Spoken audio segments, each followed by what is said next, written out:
It's the lovely Big Mo that stepped into the office of, I could have said orifice, but I said orif. No, we won't do that. That's another show.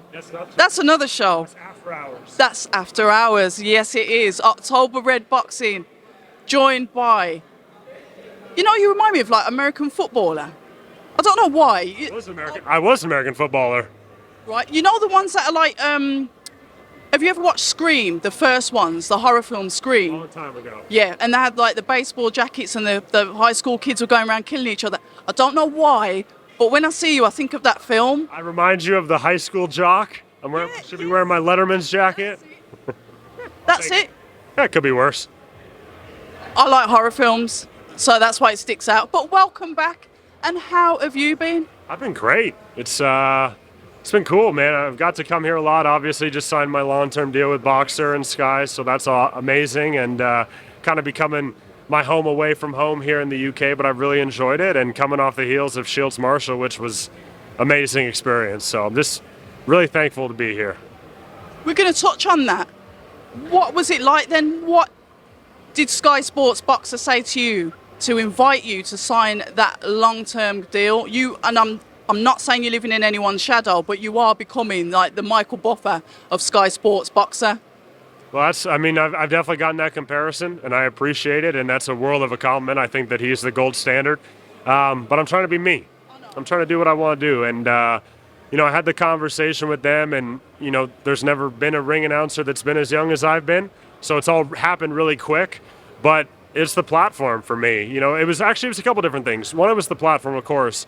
But another big one for me is I knew that the British boxing fans, I think, would like a little bit more. I think I talked about this with you last time. I think they're going to kind of do well with a more energetic announcer, and I think Shields Marshall proved it. It was an amazing atmosphere. They really got into it. I think they responded to me well, and that's my job, is just to enhance the show and bring energy. Talk to me about that atmosphere at Shields Marshall, an all-female card, the one that I know you've been working with SkySports BOXXER, but that was really like the debut. And Johnny Nelson has just thrown something at me, and this is what he does. This is Johnny Nelson. All right. But I'm used to it. But I won't tell you what he writes in my DMs, but he can throw things at me in public. I won't tell you what he writes in my DMs. No, I'm joking. But no, I can't wait to edit this. Sorry. No, it was an amazing atmosphere, and I knew it would be. And there was a lot of doubt coming in because it was an all-women's card. People weren't sure if it could sell or blah, blah, blah, blah, blah, which we proved to be crap. We sold out the O2, had a ton of viewership.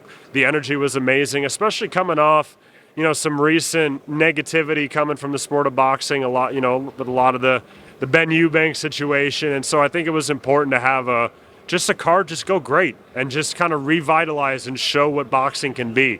The energy was amazing. It was packed from like the first fight, the undercard all the way to the main event. It was an unbelievable atmosphere, and there's really nothing negative to say about it. They all brought it, they all put on a show, and rightfully so. When you talk about that energy, and you said it from the first card, it was full. What was it like when you announced the actual fights, the main headline to start? What was that like? Because I saw obviously the aftermath with the audience like cheering. But when you were stood there and it was just the main event was just about to start? It was a dream come true for me. I've had kind of a unique road to this because I started off on small shows and built my way up and got recognized, and now I'm here. But even when I used to announce shows in front of 100, 200 people, I imagined that I was at the O2, that I was at Madison Square Garden. I'm big into affirmation and visualization and stuff like that, and so I always announced as if I was there. And I remember like local promoters were like, hey man, you're really like, you don't have to be this, boisterous or whatever. I go, well, I'm not here. I'm different. I'm in a different place mentally. And so for me, like wasn't nervous. I was calm because I'd lived it before, and it was cool. It was really a dream come true for me, and it's definitely not the last big show. I plan to go even more and even bigger, and hopefully I can help get BOXXER to those big shows, and really get Sky there as well.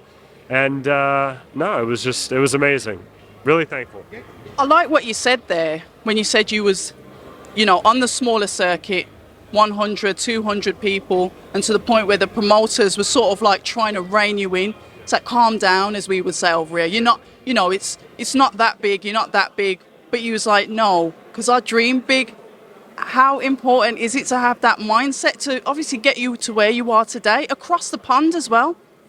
I think if anything else, I think I show people that it's like whatever dream you have, it's just kind of on you to make it happen. You know, I'm in a very niche industry of professional ring announcers that travel and do shows. There's maybe 20 in the whole world, right? There's maybe 100 total in the whole world that just ring announce in general.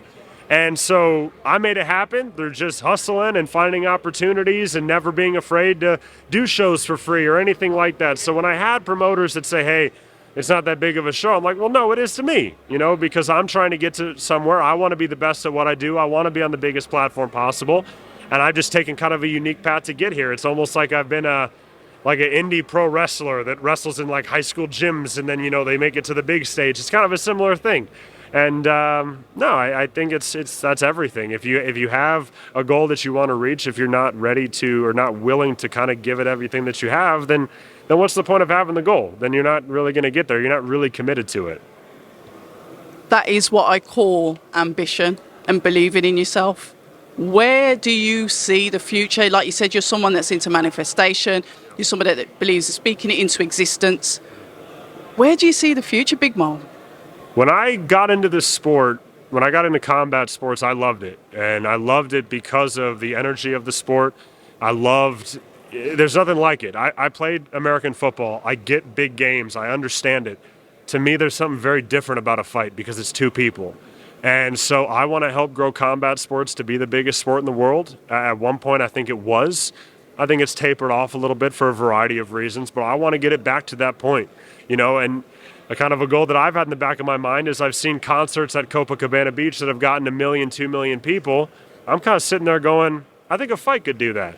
I don't know when, I don't know how it'll happen, but I have ambitious goals. And, you know, as it pertains to ring announcing, I've said I want to be the best announcer. When I say the best, I don't mean subjectively because people have different preferences, but I want to be on the biggest platform. I want to entertain as many people as possible. So that's kind of the goal for me is how big can I really help this sport grow? How can I affect the show aspect of it? Because, you know, if we're asking people to pay money out of their pocket, if we're asking people to watch 4 or 5 hours of the show, well, then you're damn right it better be engaging, it better be entertaining, or else then what's the point of watching it?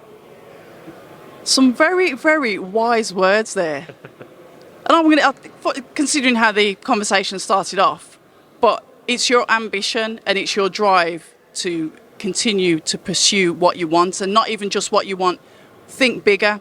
It's not just about the here and now. It's always like what's further on, which is a good mindset to have because the boxers will say, look, I'm focused on Saturday. I'm focused on the fight. But when you've got that entrepreneurial mindset that you've got, it's like, where can I actually go? Yeah, I think it's about setting something as high as possible that you want to get to. But I think in between that, it's about incremental goal setting. I remember Tyson Fury said that that's actually how he cured his depression, was he would set incremental goals. I think it's important to have the moonshot, to have the dream, and to kind of keep your eye on it. But it's how can you get there? It's that ladder to get to that point.